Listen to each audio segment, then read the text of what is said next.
Good evening, everyone. I wanted to thank you guys for taking the time out of your busy schedule to join us this evening. JOMA is a nonprofit organization of Jewish female physicians and trainees who are passionate about community health outreach, engagement, and advocacy. And tonight's webinar is hosted by JOMA's Women's Health Committee. One of our missions is to support the next generation of trainees through mentorship and opportunities. My name is Noah Applebaum Heidemann, and I'm currently getting my master's in clinical research between my third and my fourth year of medical school here at Albert Einstein College of Medicine, and I hope to apply in the field of obstetrics and gynecology for residency next fall. I'm very excited to be here and to be able to introduce our speaker for this evening, Dr. Javi Welton. Dr. Welton is a proud wife and mother, Rebbitzin and OBGYN in Long Island. She recently graduated from residency and plans to continue as a generalist. She enjoys combining her passions for women's health and Torah through teaching medical ethics as well as laws of family purity in her community. She's excited to participate in this important women's health webinar with Joma. Thank you so much. It's such an honor to be here. I really am so inspired and impressed by everything that Joma does. I always have been. So it's really nice to be able to continue in this way. And I guess we'll just go ahead and jump in. I'm going to share the screen. All right. So do you guys see, you can see the presenter view, okay? The regular slide. Okay. Yeah, we see it. We just see the search bar at the top if you want to do in presenter view. Oh, I don't know if you can minimize it. Yeah. Okay. Thank you so much. Forwarding. Okay. Let's try this. You see it in presenter view now? We don't see it. I don't think you're sharing your screen. Okay, I see. No, I'm so sorry. No, it's okay. Back to what you had before is okay. Just back to, and then I'm just Yeah, gonna do take just off. what you had before. That's perfect. Thank you so much. Sorry about that. No worries. So you see it now or no? No, it's still how you put into presenter view. We still only see slide one in a small version. Perfect. Amazing. Thank you. Okay. All right. Let me know if any further issue. All right. So essentially today's topic is understanding normal periods versus menstrual disorders. So we're just going to basically touch upon what's normal, what's not normal, when to seek medical attention, and just a few different disorders. So understanding normal menstrual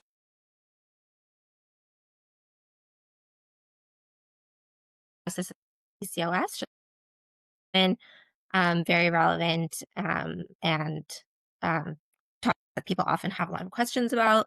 And then when to seek medical evaluation, and we'll have some time for questions and answers at the end. So I'm so sorry to interrupt you. No worries. We do not see the slides moving. Okay. It's just the first page, so? Yeah. Sorry. I'm so I did send the slide. So if you want, I can also just say next slide and you can move forward. Let me pull them up. When I'm at work, I usually have 2 monitors. It's a little bit. It says that it's sharing. Should I stop sharing? I don't know if you want to try again. I'm going to try one more time. Let me pull them up as well. Okay. Do you see it moving now? Yeah, that's perfect. Thank you. All right. Let me just make sure it continues. Okay. You see it moving. Yes, Okay. This is amazing. Thank you. Great. Okay. Sorry about that, guys. Just so you know, if anyone is interviewing for residency and they always ask you your weaknesses and your strengths, my go-to weakness is always technology.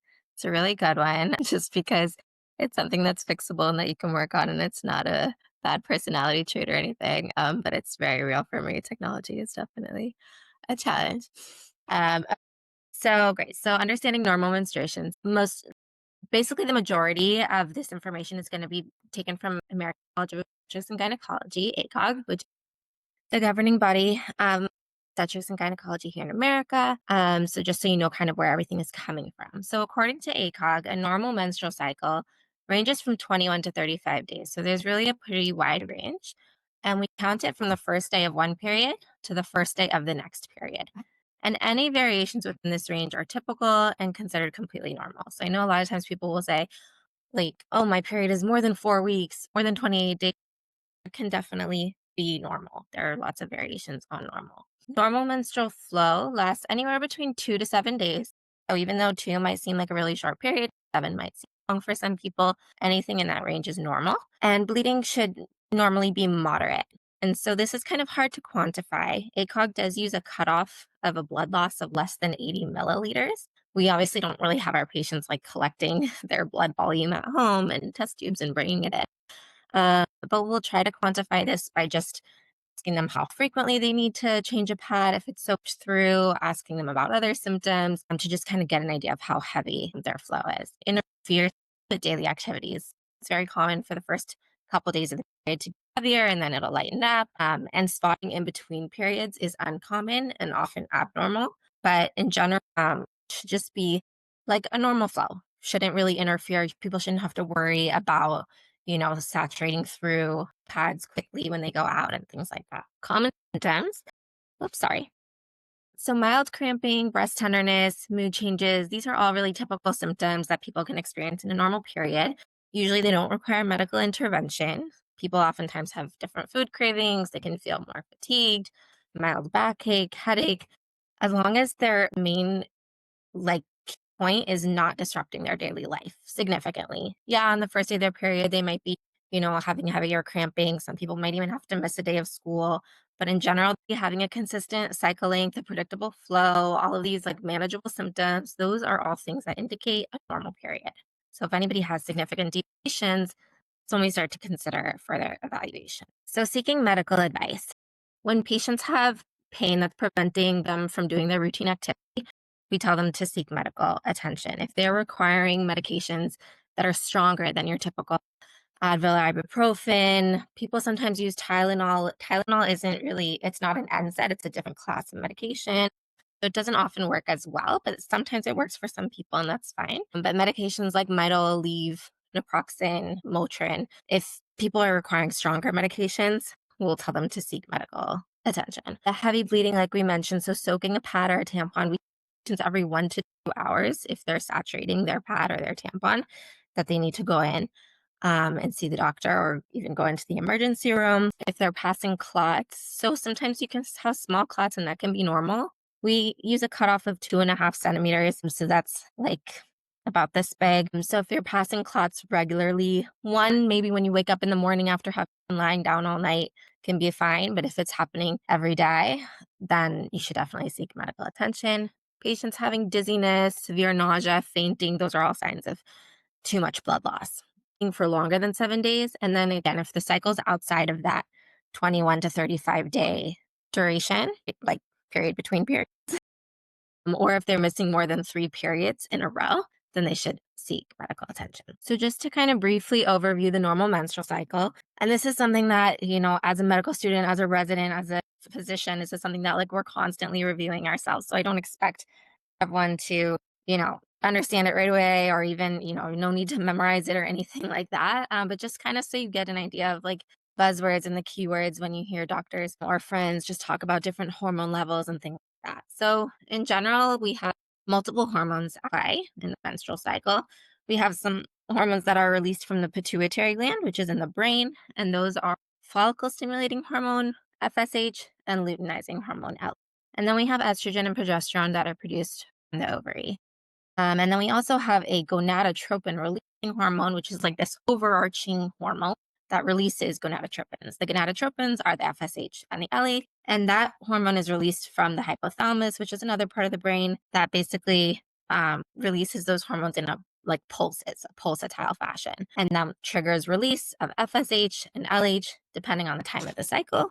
And in the follicular phase of the ovary, so if you see on the left side, this is basically the follicular stimulating hormone is stimulating the development of what we call a dominant follicle. And then once that dominant follicle is large enough, it's going to produce a high enough level of estrogen to give positive feedback to the hypothalamus. And anytime we have any endocrine system, it's all about feedback, back either positive or negative.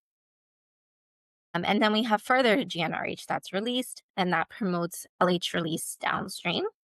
And that we get this LH surge. So this big spike, this red, is an LH surge, which is triggered, and that's what gives us ovulation. And that's always going to be on day 14. And we actually have the follicular phase can have some variation.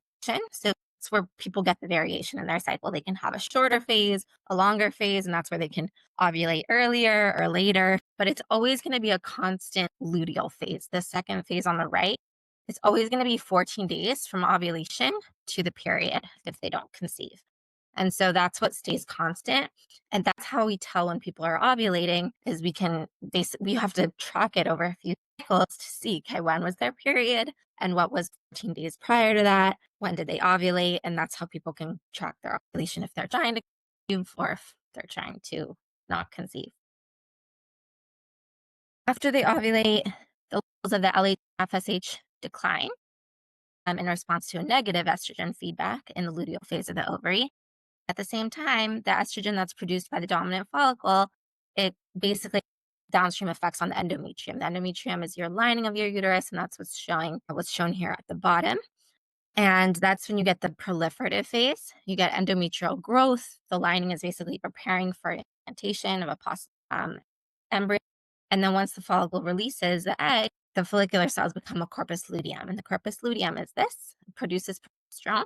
Progesterone basically helps to mature the endometrium, the uterine lining, to allow for implant.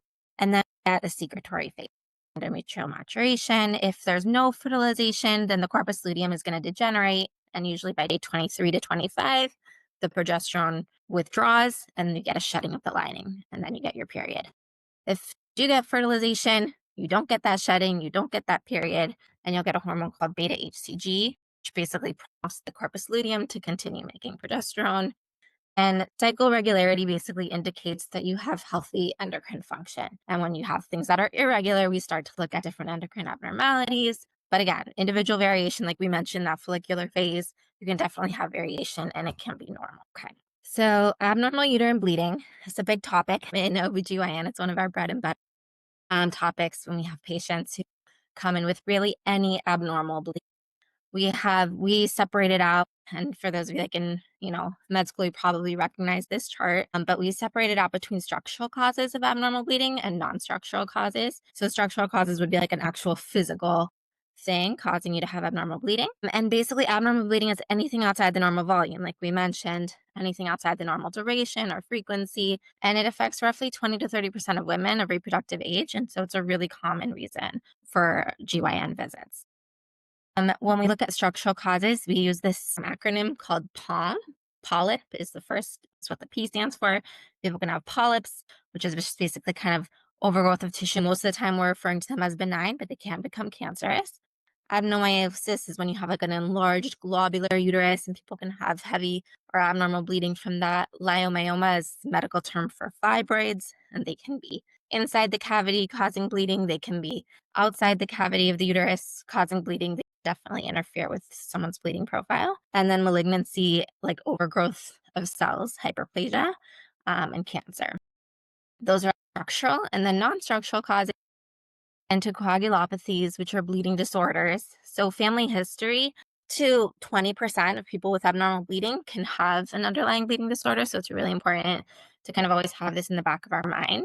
We don't screen everybody for bleeding disorders who comes in with bleeding, but we do have criteria that we use. So if patients have a history of heavy bleeding with their period, plus they've postpartum hemorrhage when they had their babies, or they've had bleeding associated with dental work or surgery, we'll screen them.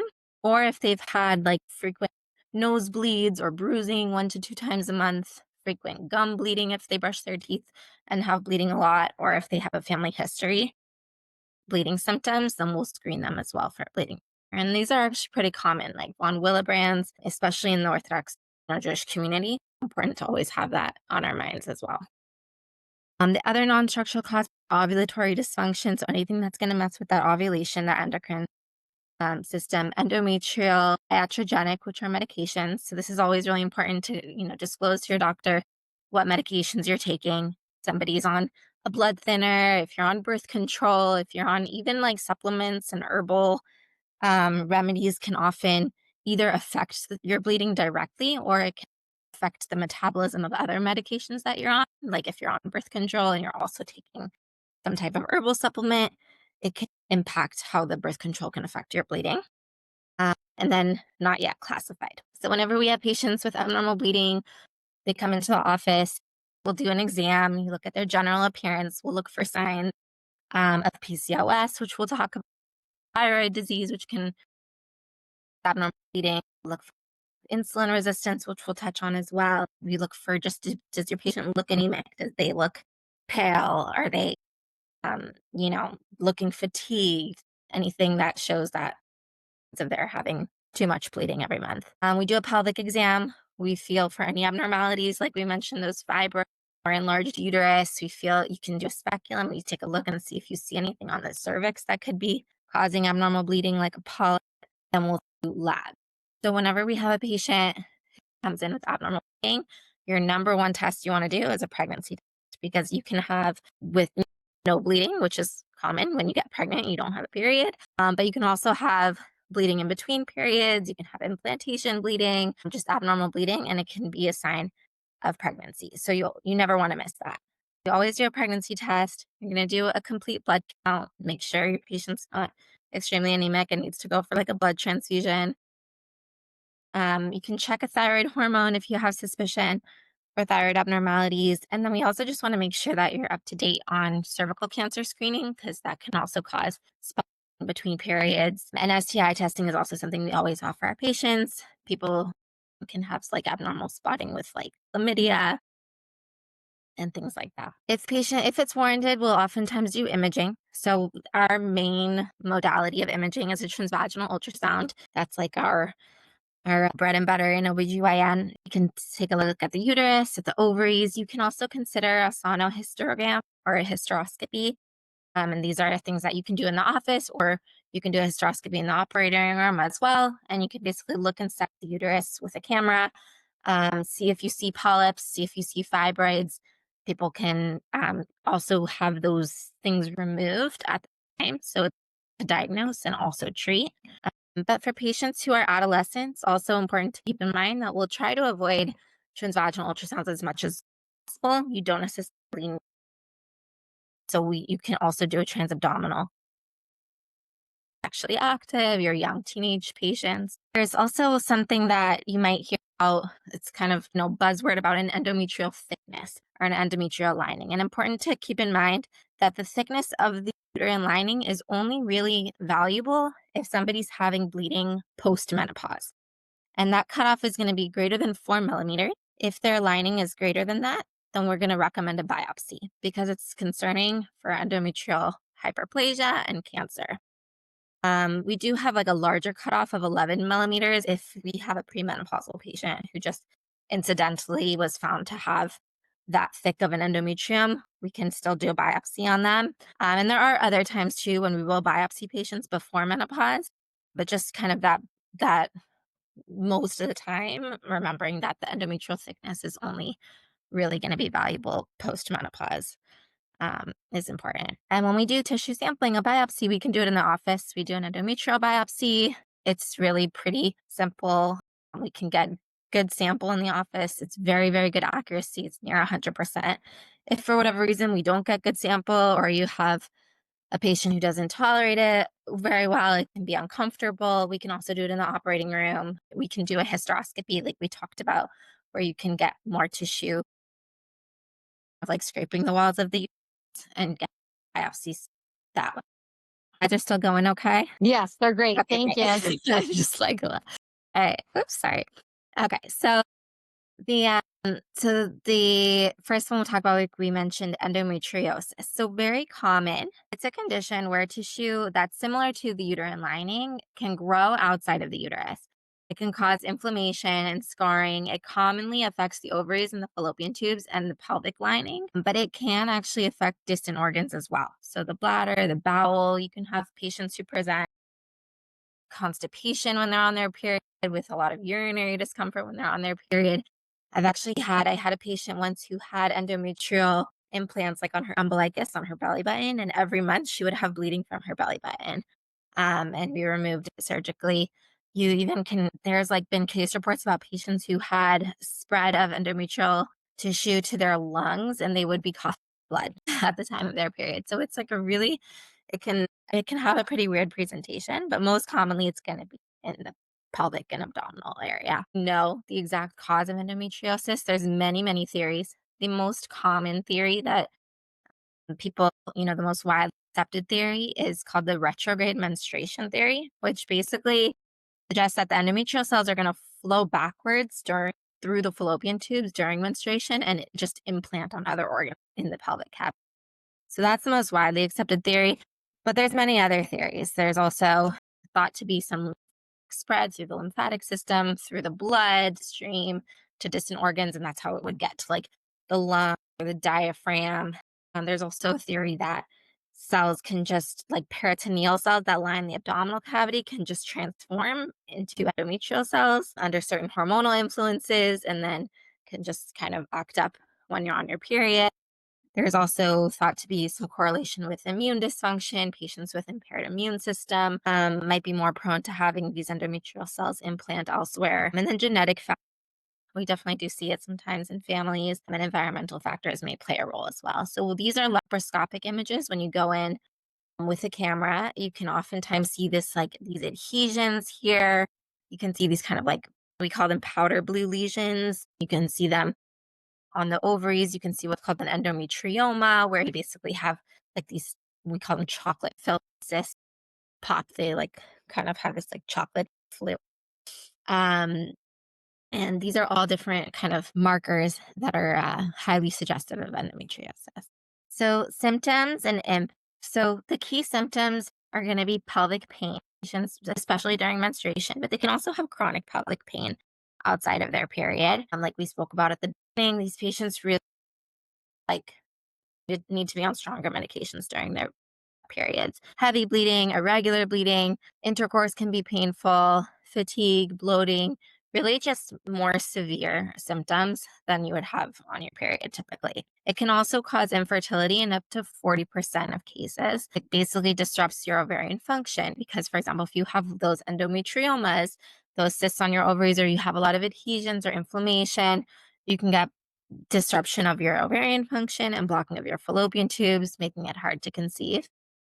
And it affects 1 in 10 women of reproductive age worldwide. And this is from the WHO in 2023, so pretty recent. So it's really like, some people will say it's like an epidemic, or like it's very common and just something that we should always be aware of. I think endometriosis month is like in September, and they always like do a lot of just kind of awareness surrounding it and realizing that it's actually very, very common. So when it comes to diagnosis and management, also, unfortunately, there is an average delay in diagnosis of 7 to 10 years. So you can have patients who are suffering for years and years and years and never really have a formal diagnosis, and are trying all different things. It can be a long time until they figure out what's going on. So we always, want to get a clinical history, find out what their periods are like, how long it's been like that, any other symptoms. We do our pelvic exam, we do our imaging. Though we can confirm endometriosis, we need a biopsy. And we get a biopsy. We'll go in laparoscopically with a camera, and we'll basically biopsy any of those like lesions that you saw in those previous pictures,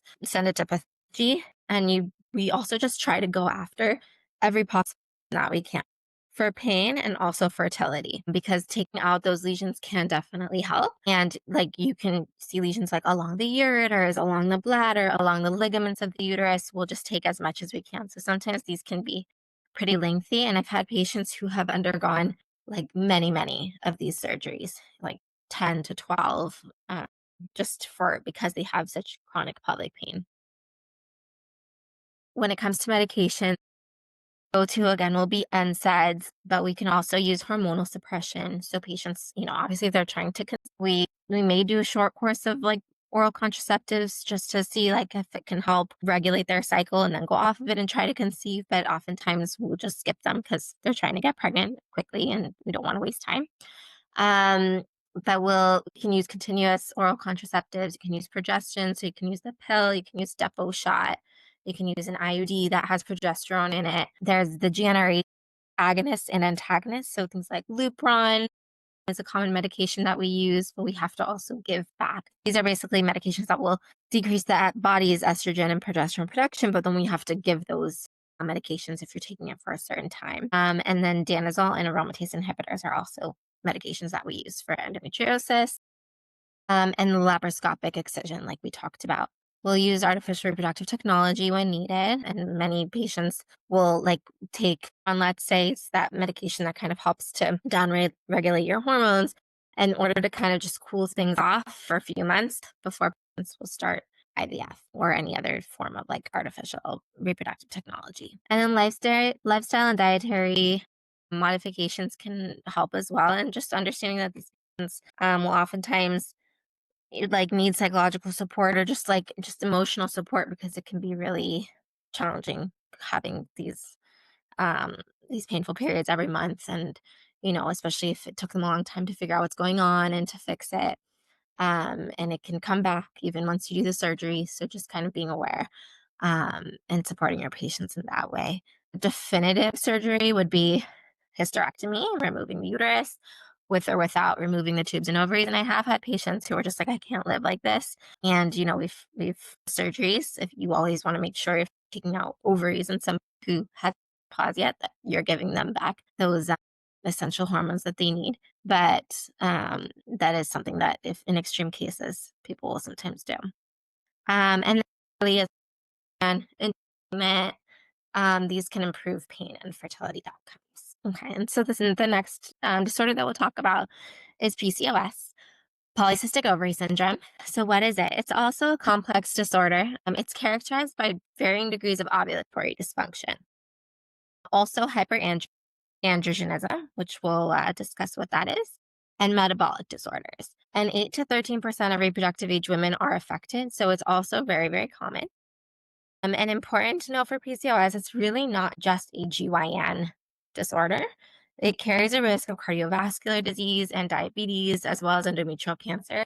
So really just important to always remember that this isn't just a GYN thing.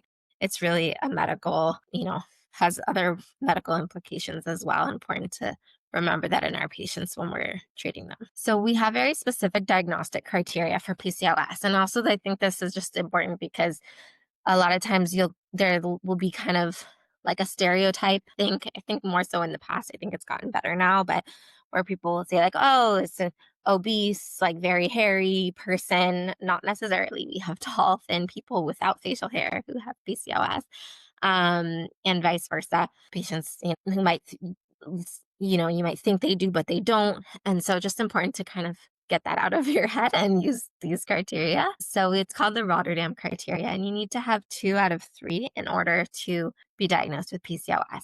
So one of them is clinical or biochemical signs of hyperandrogenism. Clinical signs of hyperandrogenism we'll touch upon, but basically things like male pattern baldness, where you're starting to have hair loss, or you can have unwanted facial hair. Both, so thicker, heavier, lip hair, chin hair, patients with acne, that's more than their typical teenage acne, are all kind of physical signs. And then biochemical signs, testosterone, and we have certain free bioavailable testosterone we'll measure and see if those are elevated. Ovulatory dysfunction, polycystic ovaries on ultrasound. And there's also specific criteria we'll touch upon about how, because it's normal to have cysts on your ovaries. It doesn't necessarily mean it's too much, but there's a cutoff for kind of how much in order to have PCOS. And then elevated AMH levels, anti-Müllerian hormone, is what AMH is, and can also be used in the diagnostic criteria. For adolescents, though, we don't recommend using AMH.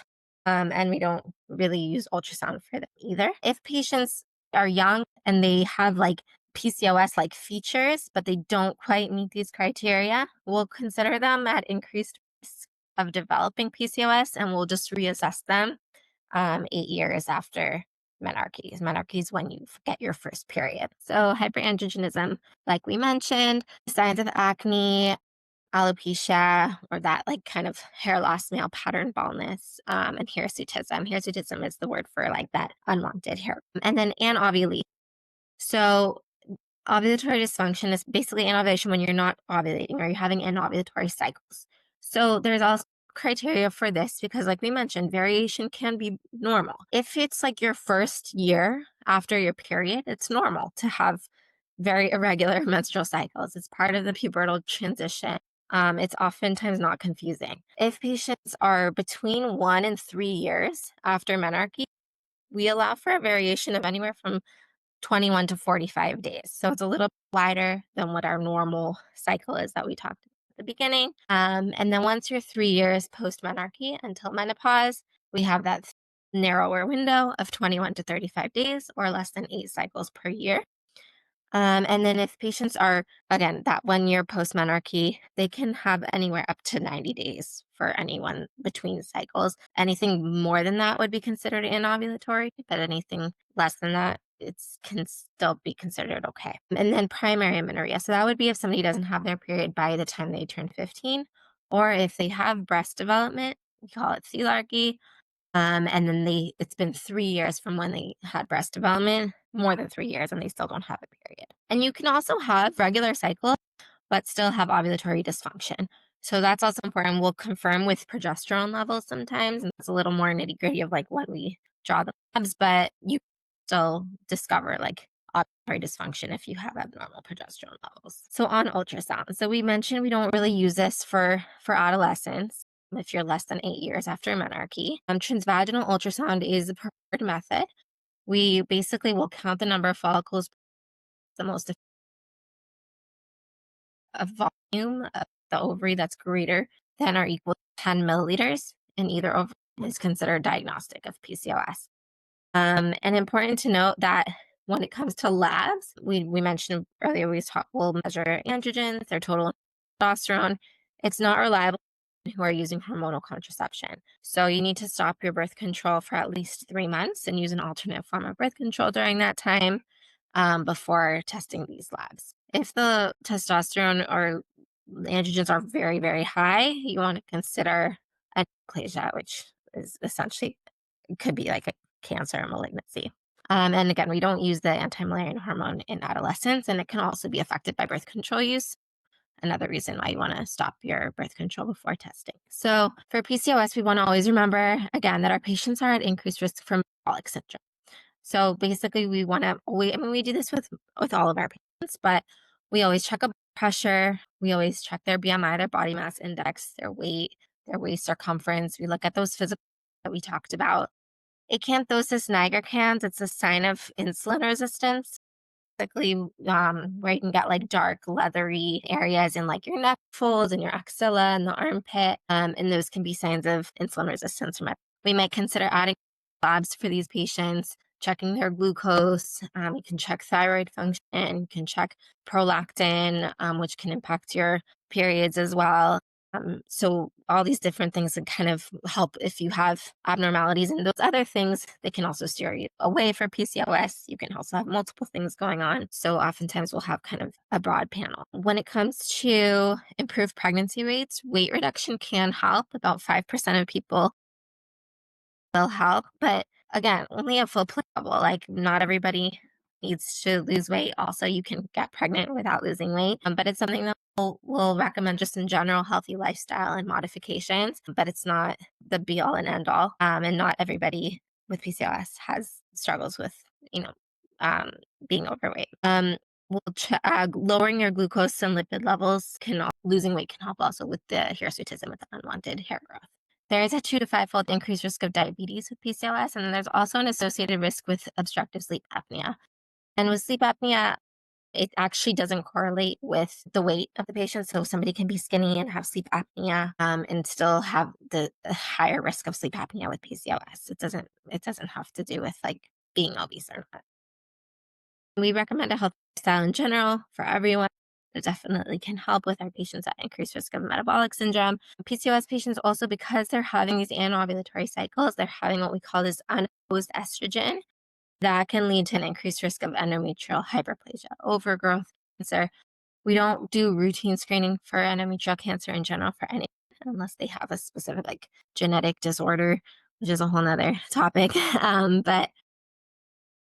But overall, the absolute risk is still low, but just to be aware that they do have an increased risk of endometrial cancer. And weight management, cycle regulation, taking progestins to kind of offset that unopposed estrogen can all help decrease that risk. We also, just like endometriosis, can definitely see associations with PCOS and depression. It can be really challenging to not know when your period is coming, to be trying to conceive, all different ways that it can affect your mental health. So being mindful of that is important. It can also be associated with eating disorders, altered body image, and then pregnancy risks. So even once patients, some patients with PCOS have absolutely no difficulty getting pregnant, but they can still be at risks in the pregnancy that are increased for gestational diabetes, for preterm birth, high blood pressure, requiring a C-section or fetal growth restriction. Those are all things that we see increased in our patients with PCOS. And this is just a pic of normal ovary can look like. So you can see it's very normal to have cysts, to have large cysts along the perimeter of the ovary. And in the polycystic ovary, it's really just a lot more. So lifestyle changes we talked about, weight management and exercise, they can improve insulin resistance and hormone balance. Medication, so we'll use hormonal birth control again for those patients who aren't necessarily trying to conceive, and medications that are anti-androgenic. So if you've heard of a medication called spironolactone, that can help to reduce growth. We use that often. Patients can take metformin to improve the insulin sensitivity and support ovulation sometimes. So we do see patients getting, ovulating and getting pregnant after they've started metformin, and then fertility treatments if needed. We have different medications we use to help kind of induce ovulation. One of them is called letrozole. That's more common when it comes specifically to PCOS. It's more the gold standard, but we can also use Clomid for inducing ovulation. And then just to kind of round it all off, we touched upon these two specific ones. There's others we didn't really touch on, secondary amenorrhea when you lose a period. We were more talking about heavy bleeding and abnormal bleeding, but that's a whole nother topic in and of itself. But just to kind of touch on some myths and facts about periods, just, to be aware of. People thinking severe pain is normal, right? Those teenagers who are missing multiple days of school, who are doubled over in pain and nausea and vomiting, that's not normal. Debilitating can signal endometriosis, fibroids, other disorders, like we talked about, if it's not really well managed with typical over the counter Motrin, and you can take Motrin, we do like 600 every 6 hours. Like we're not talking about the baby, 200. But if you're taking the normal amounts and it's still not helping, really you should seek medical attention. The myth of you shouldn't exercise during your period, or, it's just a time to kind of take it easy. I mean, you definitely can take it easy and it's totally fine, but it's also totally fine to exercise during your period. Movement, swimming, all those things can actually help to relieve cramps, to boost your mood. It can help even with patients who have like severe, like period pain. It can definitely help. The myth that you cannot get pregnant during your period. It is highly, highly, highly unlikely to get pregnant during your period, but it is not completely impossible. Like we talked about, that you can have variation in your the length of your follicular phase, and if basically sperm can live up to 5 days. And so in the reproductive tract. And so if somebody ovulates early, if you have sex near the end of your period and then you ovulate in the next few days, the sperm could still hypothetically fertilize the egg. It's highly unlikely, but if somebody really, really doesn't want to get pregnant, just be mindful that you should still continue taking your contraceptives or using condoms or whatever your method is, to not conceive if you're having sex on your period. Irregular cycles are a teenage phase. That's normal. We mentioned it definitely can be, especially in that first year. But if it's persistent, irregular, very at any age, it may point to PCOS, thyroid issues. So definitely seeking, medical attention. You can see a pediatric adolescent gynecologist. Many GYNs will be fine to see teenagers. And so, that's just important to kind of be mindful that a lot of times it can be fine, but sometimes it's not. And then I definitely had this patients coming into the emergency room that my tampon got lost inside my body, and got swallowed up and it's floating around in my belly. Not possible. The syrup blocks the passage. The tampon stays in the vaginal canal. It doesn't even really go that far. It can always be removed. Yeah, just to be aware. Okay. And then lifestyle factors. Stress definitely can play a role. High cortisol can delay ovulation, can cause missed cycles or longer cycles. Exercise, so intense training, very low body fat can stop periods altogether. We see this sometimes with athletes, but moderate exercise can support period regularity. Rapid weight change, so if somebody loses a lot of weight all of a sudden, or obesity on the other end of the spectrum, can alter estrogen levels and can shorten, lengthen, or stop your cycle altogether. Balanced diet, adequate sleep, hydration, stress reduction, all of these things can help to keep your cycles regular. And then medications, always, again, to be mindful of how your birth control can affect your different methods. Your period, sorry, different methods can affect it in different ways. Some make bleeding heavier, some make bleeding go away completely. Different people can react differently to different medications, to different contraceptive options. So just to kind of be aware of that. Antipsychotics can definitely affect menstruation, thyroid medications, blood thinners, all of these can have an impact. These are just some useful resources. This QR code will take you straight to the ACOG website where we have a lot of different clinical guidelines, educational resources, really helpful,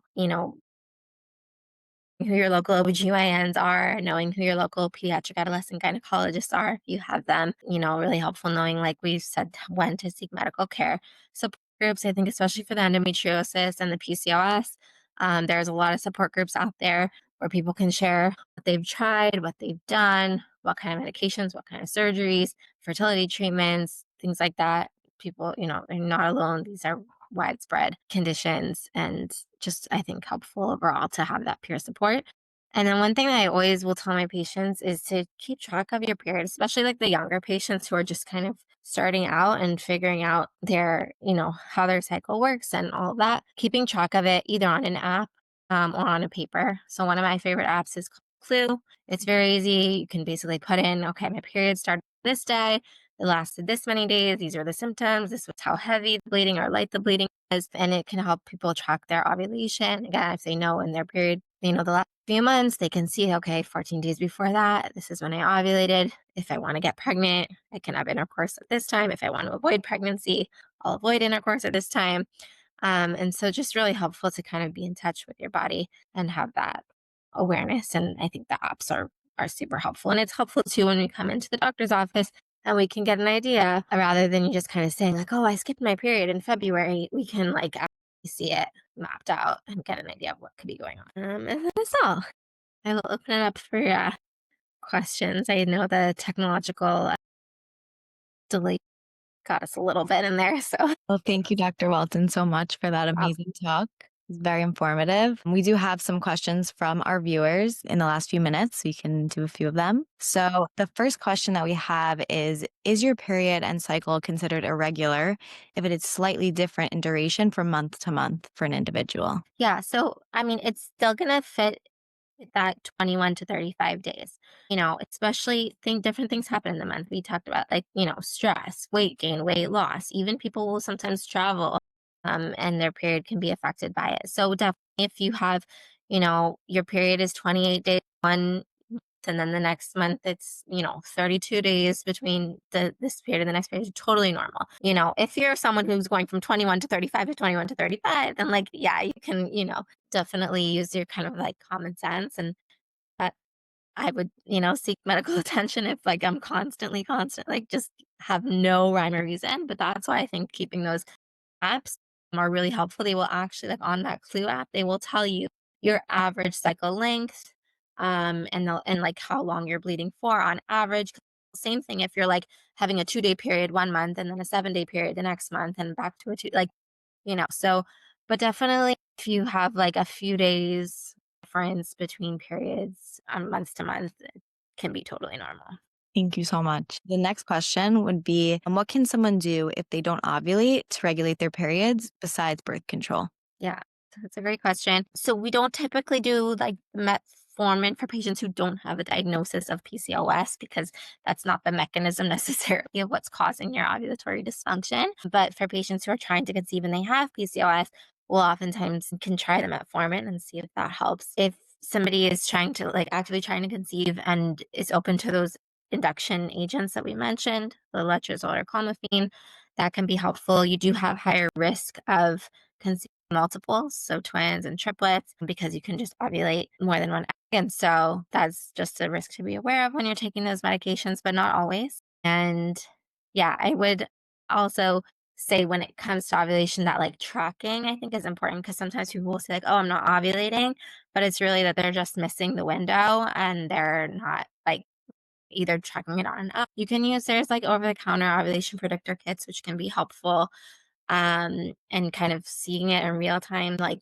lines dark and kind of just like a pregnancy test, can be helpful. But yeah, those are really the main things. Thank you. And then for this last question, just because we are almost at time, Yeah.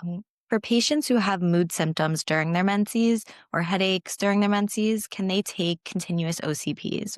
Yes. So birth control in general and the whole we call it the Met criteria of what is kind of makes birth control safe for one person and unsafe for another person is a whole nother topic. Headaches, oftentimes they go, if I have a headache, if I have frequent headaches or migraines, I can't take hormonal birth control. It's specifically something called migraine with aura, which basically you can get this kind of like onset, like either like kind of as we call them like scotomas or like this kind of just like sense with your migraine. So it's not just like, okay, I'm light sensitive and I need to lie down in the dark. It's a specific type of a migraine that will steer away from containing birth control because of that, because you have a higher risk of blood clots. You can take birth control if you're someone who just, and birth control can help. It can help with the headaches. It can help with the mood symptoms.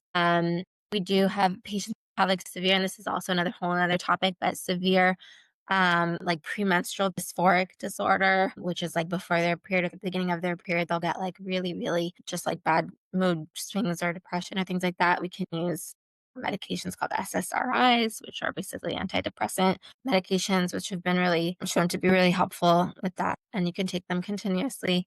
Um, and so they're all kind of, I would say, yeah, things you can, yeah. But yeah, it's safe to take the birth control and the mood symptoms. Like you're safe. Just the migraines that you have to be careful with taking estrogen birth control. Great. Thank you so much. Thank you again, Dr. Welton, for your time. We hope you all enjoyed, and we look forward to seeing you at our next webinar. No problem. Thank you.